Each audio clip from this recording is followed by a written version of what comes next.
Nick Fuentes has absolutely blown up recently. It's almost impossible to ignore him. 4 or 5 years ago, most people didn't even know who he was, and those who did only knew him as a niche alt-right figure. Compare that to now, the guy is everywhere. His fanbase is massive and growing rapidly. His clips get millions of views. He hangs out with some of the biggest names on the internet, and his rhetoric, which was previously viewed as extreme, is becoming increasingly mainstream. But how has somebody who only a few years ago was considered fringe and radical become a household name overnight? What about his rhetoric appeals to people so much? And is there any truth to what he's saying?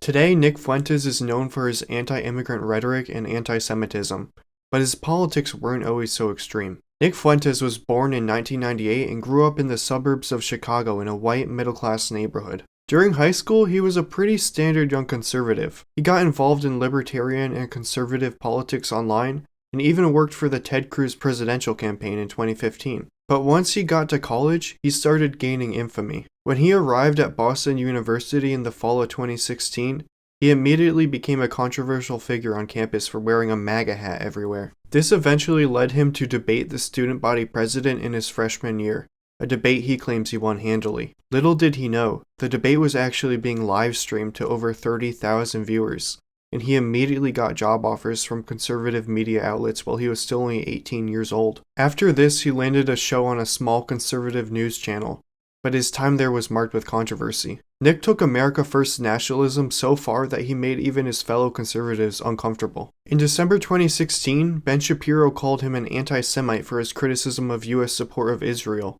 And a few months later, Nick was fired for defending Trump's Muslim travel ban. After this, Nick dropped out of college and launched his own channel from his parents' basement. He advocated for the same vision of America First nationalism that got him fired, and explicitly prioritized white Christian identity. Over time, he built up a dedicated following of young men. During his come-up, he was considered pretty niche and extreme. He was known mainly for prioritizing white culture, belittling other cultures, and questioning Holocaust death tolls. He drew widespread criticism from almost all the big conservative names, and was even banned from air travel after being placed on a federal watch list. But recently, he's become more mainstream. In 2022, he had a widely publicized dinner with Trump and Kanye West. And in the past year, he's infiltrated the streamer sphere and collabed with some of the biggest names on the internet. Nick's message is clear.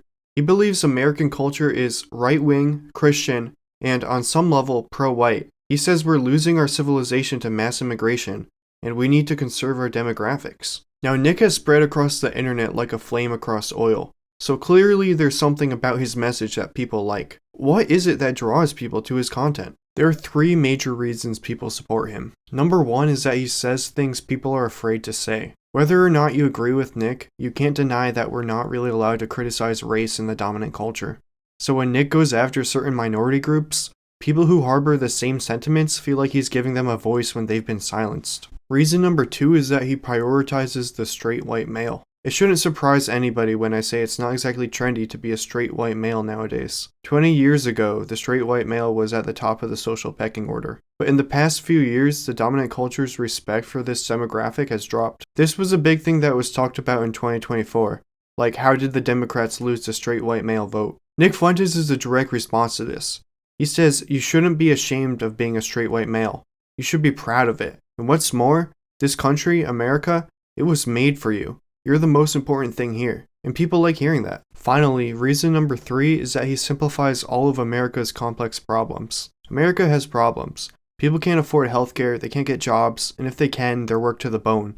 They can't afford rent, they can't afford groceries. Nick takes this messy knot and simplifies it into an ethnic scapegoat. He says the cause of all these problems is immigration, and if we stop that, everything will get better. Now the big question is there any truth to what he's saying? It might seem like a ridiculous question, but let's think about it. Because there's a nugget of truth at the bottom of most extreme ideologies.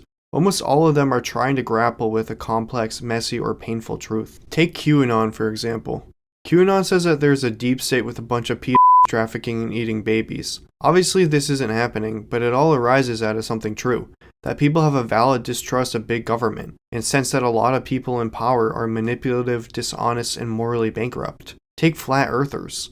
Obviously the earth isn't flat, but there's a nugget of truth to the movement, which is that people distrust even basic things due to decades of authority figures lying and manipulating American citizens. So what about Nick Fuentes? Is there a nugget of truth at the bottom of all his hate? I think there is. If you listen to him talk, he mostly talks about two things. One of the things is the exploitation of the working class and how much it's ruining his life. You know, everything that we hate will become the norm. You know how they installed in the bathrooms these like faucets where you have to wave under the faucet and it never quite works? You can't use fucking paper towels. You got to use this dryer that blasts fecal matter everywhere. Instead of those delicious yellow lights, those delicious bulbs that make everything red and yellow at night. No, now you're getting these blinding LED lights that literally tell you to commit suicide. They might as well whisper in your ear, but they just do that. They have just inflicted that on us. They just like how they would treat animals in a pet store. We're installing lights that are motion activated because fuck you. That's why. And you can't have paper towels. And we're going to cram 1 million people in a flight. You have to have a paper. Everything is going to suck, but not for the rich. The rich get to turn their water on. They get to turn a hot and cold faucet and wash their hands comfortably. They get paper towels to dry their hands. They get to fly on a private jet. They get to drive around in an SUV with a driver. They get to have a big yard with flowers that they water. They get all of that, and we are going to live like ants, like roaches. I think he's touching on something very true here. In late-stage capitalism, pretty much every aspect of our lives is at the behest of corporations. And what happens when it's profitable for the upper class to reduce our quality of life? Without knowing it, he's making a very strong Marxist critique of capitalism and how it leads to suffering when unregulated. The other main thing he talks about is the fall of America, like the death of American values.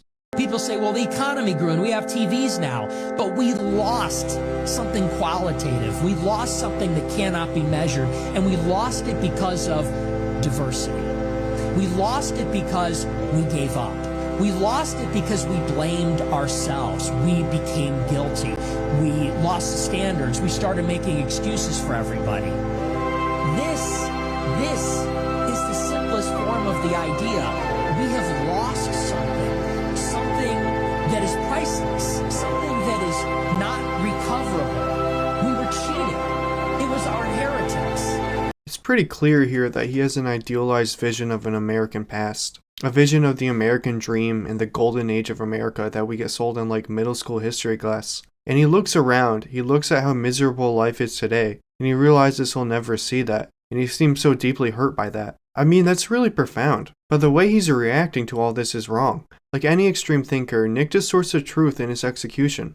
Instead of blaming the beast of late-stage capitalism for lowering our quality of life, or the project of American nationalism for selling him an idealized vision of the past that he'll never see, he blames racial scapegoats, Jews and immigrants. Listening to him talk is like watching a basketball player dribble down the whole court, and then you think he's gonna dunk it, but then he just takes the ball and runs out of the stadium, and like gets in his car and drives somewhere else. It's fascinating how much truth can be contained by someone so wrong.